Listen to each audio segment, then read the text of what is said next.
Okay, championship week. First of all, we're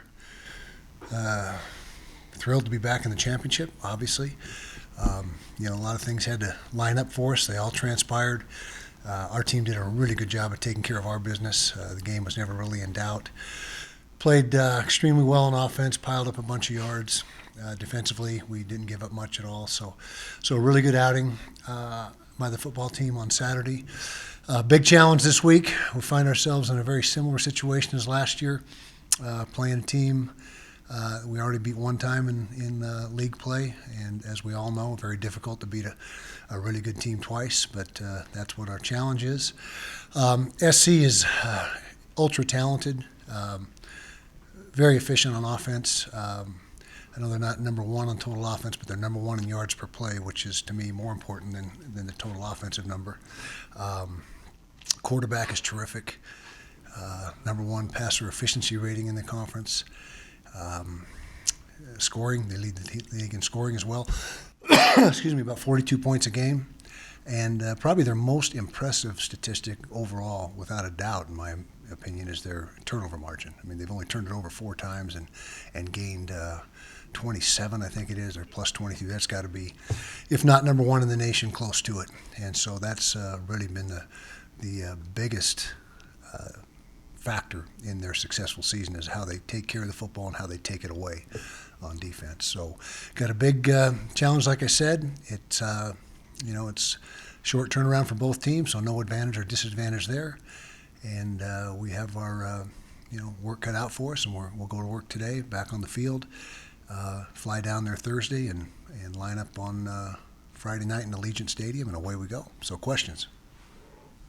How has your defense improved since that last game that you played against them? Do you feel like you have everybody kind of bought in to where you feel like you can do a better job this way? Yeah, I don't think we never had people not bought in. It's just a matter of the defense maturing, guys gaining experience, and really that was the onset of the defense kind of pivoting and making a reversal and playing well was the second half of that game. We played extremely well in the second half of that USC game, and from that point on, we played pretty good defense. And again, just the way that our guys have grown up, I guess you could say, this year. And great job by Coach Scally and his staff getting them ready every week. Great job by the players taking the preparation process dead serious and making sure that we don't have any wasted time on the field or in the meeting room. And so it's a very business-like approach with our defense, and they've really played some good football, like I said, as of late. Kyle, you have a handful of guys that are playing in their third Pac-12 championship game. We have some that are in their fourth. I was going to say Solo, yeah. Jalen. Just what does that say about the state of your program, where it's been, and just how far? Well, I think it speaks volumes, and we're in the fourth and 4 years really, because again, nobody counts COVID. Nobody. And so that's out. But we do have, I asked for a raise of hands in the team meeting, and I think there was half a dozen hands went up that have been in all 4 games. But to be able to represent, well, we're not representing the South, but to be able to be in that game now for four years running is a real testament to our football team, the talent level of players that we have in the program, the just how dedicated they are to what they do and how bought in they are.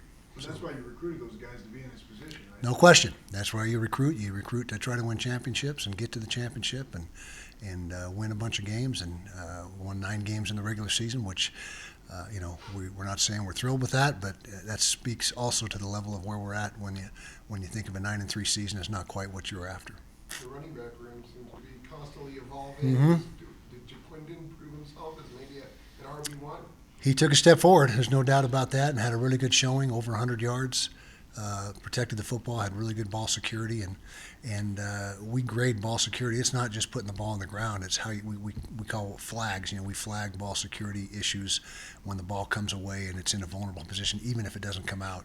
And his ball security grade went way up and is where it needs to be. And Mekhi Bernard showed you some good things. He had a chance to get out and run. You saw him on the opponent's sideline there, where he really hit the juice and made a nice run. Jalen Glover came in and gave us some quality carries as well again. But to answer your question, yeah, JJ is really starting to, and we've been saying this for a few weeks now, settle in and be productive. Kyle, what is Dalton's status right now? Dalton status, we expect him to play, and so it's going to be not a guarantee, but we'll see what happens. Kyle, obviously you had tape going into the last time against USC, but Mhm. obviously the game, actually being played changes. How much does that change your preparation now that you have seen USC? Does it change?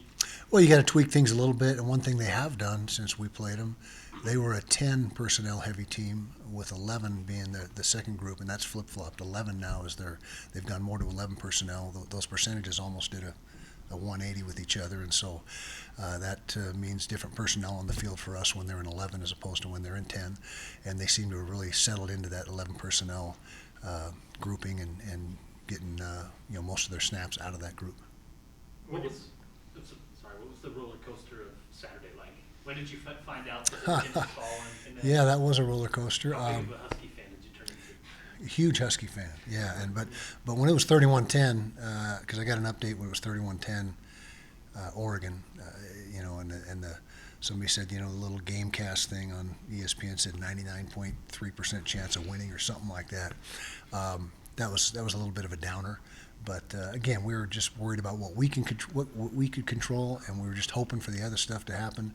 But once that did the reversal, I started getting a steady flow of updates with about 7 or 8 minutes to go in the fourth quarter of our game, and that's when that game was winding down, and couldn't believe it when they had pulled it off.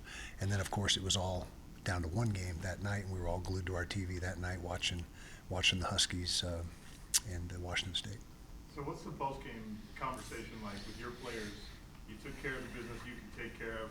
Now let's all go watch the Huskies and see if they do it? Pretty much, yeah. And it was, the Oregon game was in the books at that point, and we said, hey, 3 of the 4 things have happened, and we need 1 more to go, and we'll see if the stars align for us, and they did. And then, some people say, well, you backdoored your way to the championship. No, we won the games we needed to win to get there. I don't know what backdoor means. I mean, we won 7 games and the right 7 games to get into the championship. So that's our But you had that's said our that stance. mathematically you thought no divisions would be harder, but yet if they had divisions, you wouldn't be going this year. Yeah, I guess that's right. So it turned out to work in our favor in this particular instance, and it is harder mathematically. I mean, I guess I'm not a mathematician, but if you got to be better than 10 teams, that's to get to the championship. That's harder than being better than 5 teams. So, does that make sense in your brain? No. Okay. Coach, Go ahead, well, Justin. Let's get your complaint out of the way here. Justin's question is, coming off a weekend where we've seen teams use their run game to control high-powered pass-first opponents, can we expect Utah to try and establish the run with Micah Bernard and Jaquindon Jackson early versus USC? Good point. Oh. Good point, and that is a common practice. How I would answer that is we always try to establish the run. We always try to, and in fact, I believe we're number 1 in the league in time of possession, which we are almost every year, or at least in the top 1 or 2 or 3. And that's our MO, so nothing different for us in that regard. But yeah, there are teams that you try to shorten the game and limit possessions, but again, that's something that we do on a weekly basis. How do you feel about the state of your offensive line right now as opposed to the USC game when you didn't allow them to get a sack on Cam?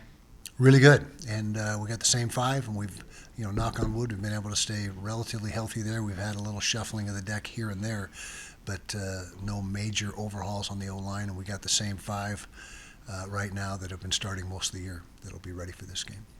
How does having all that experience in the Pac-12 championship game help? I think it helps a lot. I mean, the stage shouldn't be too big. I mean, we got guys that have been there and done that, and like we said, a handful of guys that have been to 4 of them now are going to their 4th one, and experience in that regard is a good thing, and I think that will play in our favor.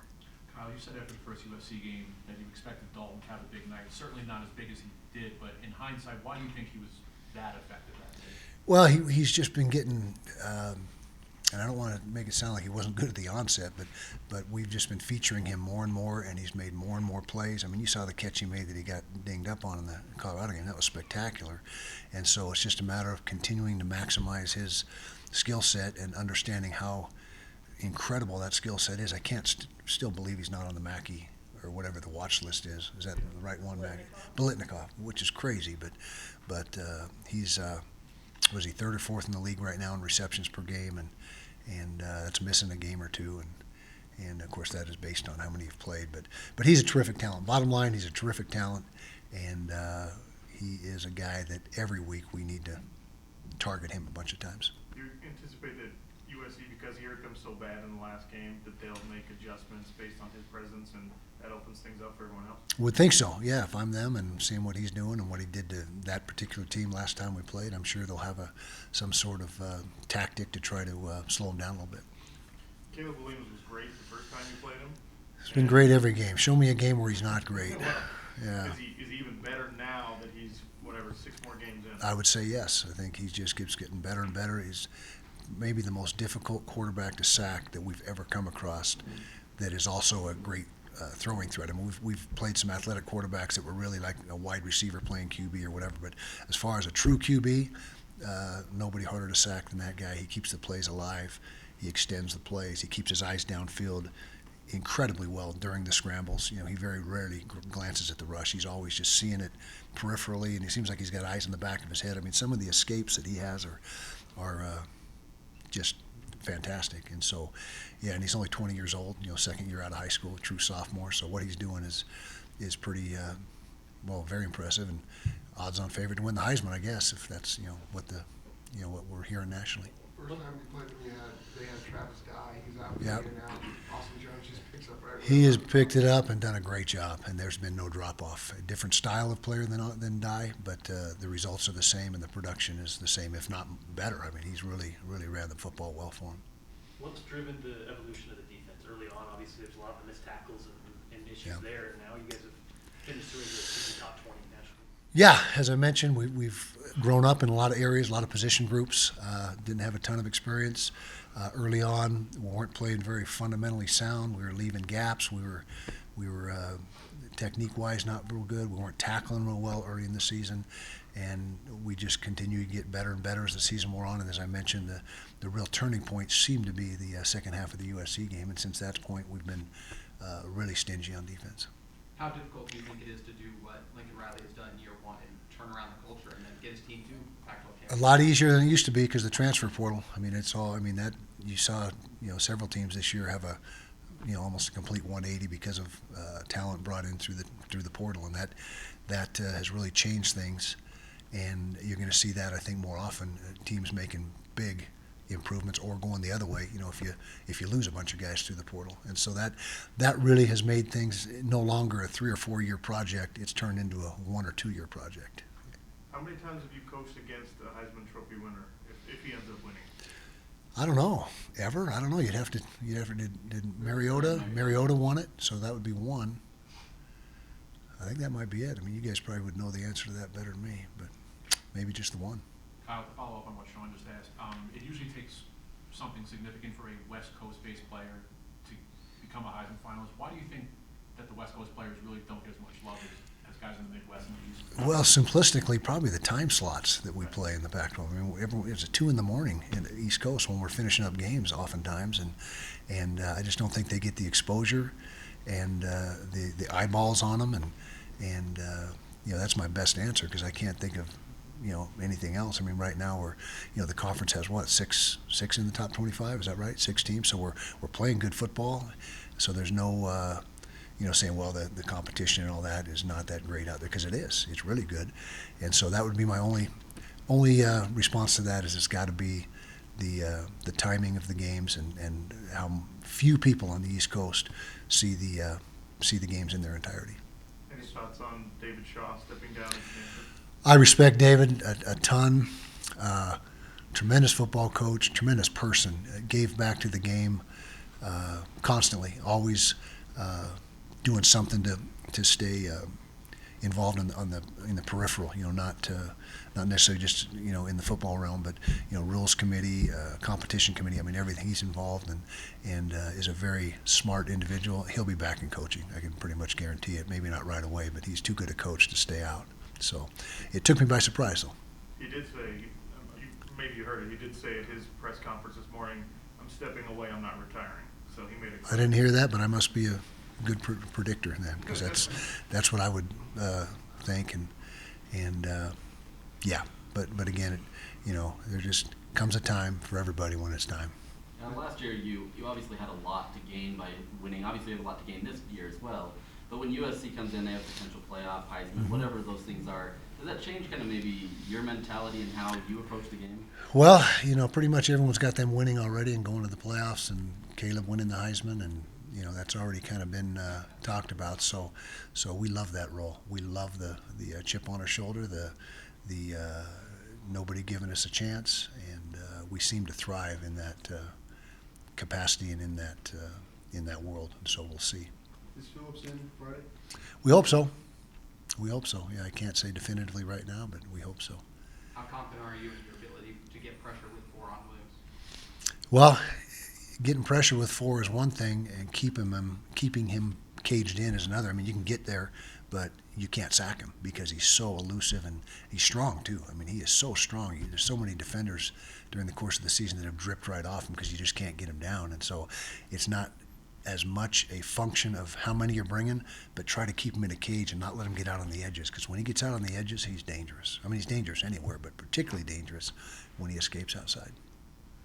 These coaching changes in the Pac-12, how much does it change recruiting, even though the signing date is close? There's been some guys who've already decommitted because of coaching changes, so how much is that just a constant evolution and churn with these 3 changes in the league? It's a constant evolution and churn for sure, and with the Stanford situation, you're going to see some ripple effects on people, maybe rethinking things, and that's always the case. So anytime there's a coaching change, particularly when particular recruits were really attached to that head coach and had a great relationship, that's going to dissuade them from signing there and to go ahead and look elsewhere. Would you have been prepared to coach a Power 5 team at age 32? Kenny Dillingham is 32 years of age. He just got the ASU job. Would you have been ready to take on a job that big at 32? I would say very doubtful. I mean, I can't remember where I was at 32. Where was I, Jordy? Idaho State? I don't know. That's a big ask, and that's a there you go, Justin knows. So I wasn't ready at whatever I was. I mean, it's almost impossible to say, yeah, you're ready, because as ready as you think you are when you get in that chair, it's a challenge, and everything is new, and until you've gone through a cycle or two and you can kind of get your feet on the ground and, okay, I've been through this, I know that, then it's very difficult. But I don't know him personally, but obviously he's a rising star in the profession, did a great job at Oregon, and he may be very well equipped to take it on right now. So I can't speak for him, but I know it would have been a challenge for me. Did you say last question? Oh, thank you. All right. Okay, guys. See you in Vegas.